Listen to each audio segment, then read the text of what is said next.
Chapter 1. Down the Rabbit Hole. Alice was beginning to get very tired of sitting by her sister on the bank and of having nothing to do. Once or twice she had peeped into the book her sister was reading, but it had no pictures or conversations in it. And what is the use of a book, thought Alice, without pictures or conversations? So she was considering in her own mind, as well as she could, for the hot day made her feel very sleepy and stupid, whether the pleasure of making a daisy chain would be worth the trouble of getting up and picking the daisies, when suddenly a white rabbit with pink eyes ran close by her. There was nothing so very remarkable in that. Nor did Alice think it so very much out of the way to hear the rabbit say to itself, oh dear, I shall be late." When she thought it over afterwards, it occurred to her that she ought to have wondered at this, but at the time it all seemed quite natural. But when the rabbit actually took a watch out of its waistcoat pocket and looked at it and then hurried on, Alice started to her feet, for it flashed across her mind that she had never before seen a rabbit with either a waistcoat pocket or a watch to take out of it. And burning with curiosity, she ran across the field after it, and fortunately was just in time to see it pop down a large rabbit hole under the hedge. In another moment, down went Alice after it, never once considering how in the world she was to get out again. The rabbit hole went straight on like a tunnel for some way, and then dipped suddenly down, so suddenly that Alice had not a moment to think about stopping herself before she found herself falling down a very deep well. Either the well was very deep, or she fell very slowly, for she had plenty of time as she went down to look about her and to wonder what was going to happen next. First she tried to look down and make out what she was coming to, but it was too dark to see anything. Then she looked at the sides of the well and noticed that they were filled with cupboards and bookshelves. Here and there she saw maps and pictures hung upon pegs. She took down a jar from one of the shelves as she passed. It was labeled orange marmalade, but to her great disappointment it was empty. She did not like to drop the jar for fear of killing somebody underneath, so managed to put it into one of the cupboards as she fell past it. Well, thought Alice to herself, after such a fall as this, I shall think nothing of tumbling downstairs. How brave they'll all think me at home. Why, I wouldn't say anything about it, even if I fell off the top of the house, which was very likely true. Down, down, down. Would the fall never come to an end? I wonder how many miles I've fallen by this time, she said aloud. I must be getting somewhere near the center of the earth. Let me see. That would be 4,000 miles down, I think.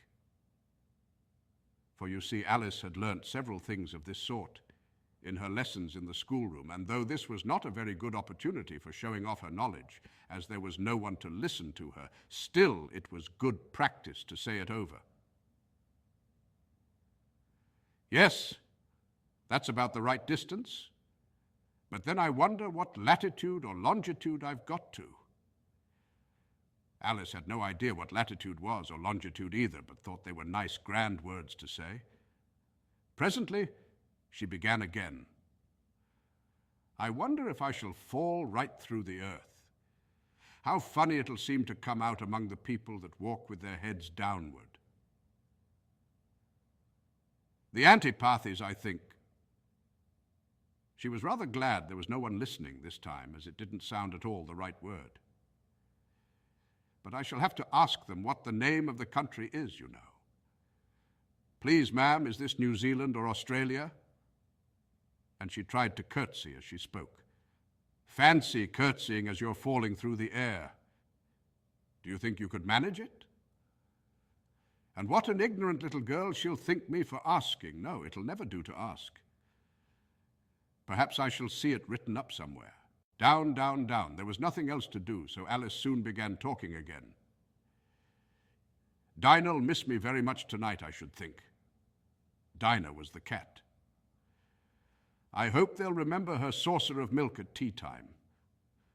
Dinah, my dear, I wish you were down here with me. There are no mice in the air, I'm afraid, but you might catch a bat, and that's very like a mouse, you know.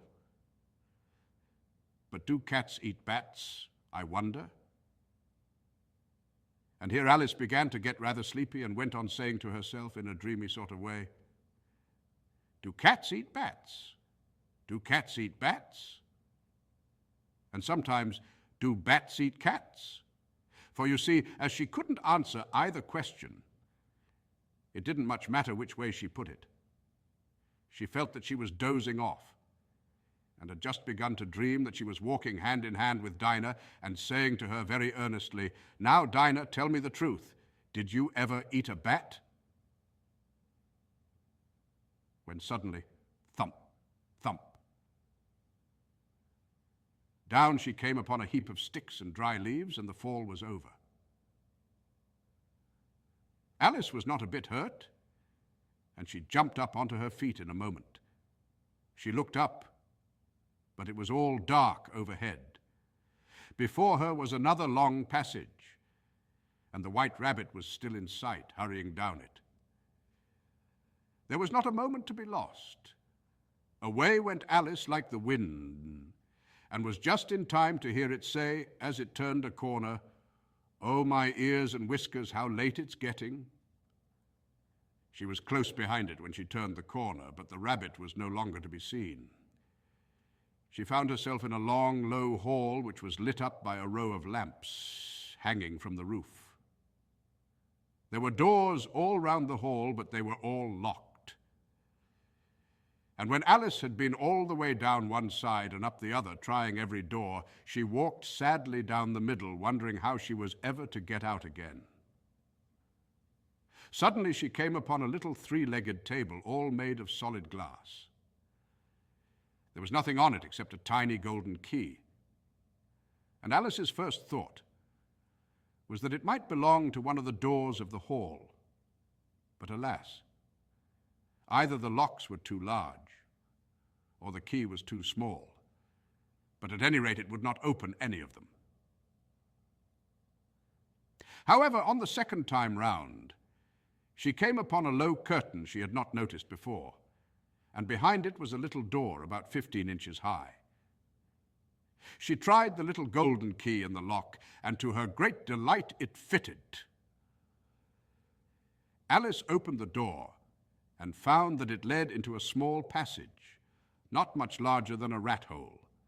She knelt down and looked along the passage into the loveliest garden you ever saw. How she longed to get out of that dark hall and wander about among those beds of bright flowers and those cool fountains, but she could not even get her head through the doorway. And even if my head would go through, thought poor Alice, it would be of very little use without my shoulders. Oh, how I wish I could shut up like a telescope. I think I could, if I only knew how to begin. For you see, so many out-of-the-way things had happened lately that Alice had begun to think that very few things indeed were really impossible. There seemed to be no use in waiting by the little door, so she went back to the table, half hoping she might find another key on it, or at any rate a book of rules for shutting people up like telescopes. This time she found a little bottle on it, which certainly was not here before, said Alice. And round the neck of the bottle was a paper label with the words, "Drink me," beautifully printed on it in large letters. It was all very well to say, "Drink me," but the wise little Alice was not going to do that in a hurry. "No, I'll look first," she said, "and see whether it's marked poison or not." For she had read several nice little histories about children who had got burnt and eaten up by wild beasts and other unpleasant things, all because they would not remember the simple rules their friends had taught them, such as that a red-hot poker will burn you if you hold it too long, and that if you cut your finger very deeply with a knife, it usually bleeds. And she had never forgotten that. If you drink much from a bottle marked poison, it is almost certain to disagree with you sooner or later. However, this bottle was not marked poison, so Alice ventured to taste it. And finding it very nice, it had in fact a sort of mixed flavor of cherry tart, custard, pineapple, roast turkey, toffee, and hot buttered toast. She very soon finished it off. "What a curious feeling," said Alice. "I must be shutting up like a telescope." And so it was indeed. She was now only 10 inches high, and her face brightened up at the thought that she was now the right size for going through the little door into that lovely garden. First, however, she waited for a few minutes to see if she was going to shrink any further. She felt a little nervous about this. "For it might end, you know," said Alice to herself, "in my going out altogether like a candle. I wonder what I should be like then." And she tried to fancy what the flame of a candle is like after the candle is blown out, for she could not remember ever having seen such a thing. After a while, finding that nothing more happened, she decided on going into the garden at once. But alas for poor Alice. When she got to the door, she found she had forgotten the little golden key. And when she went back to the table for it, she found she could not possibly reach it. She could see it quite plainly through the glass.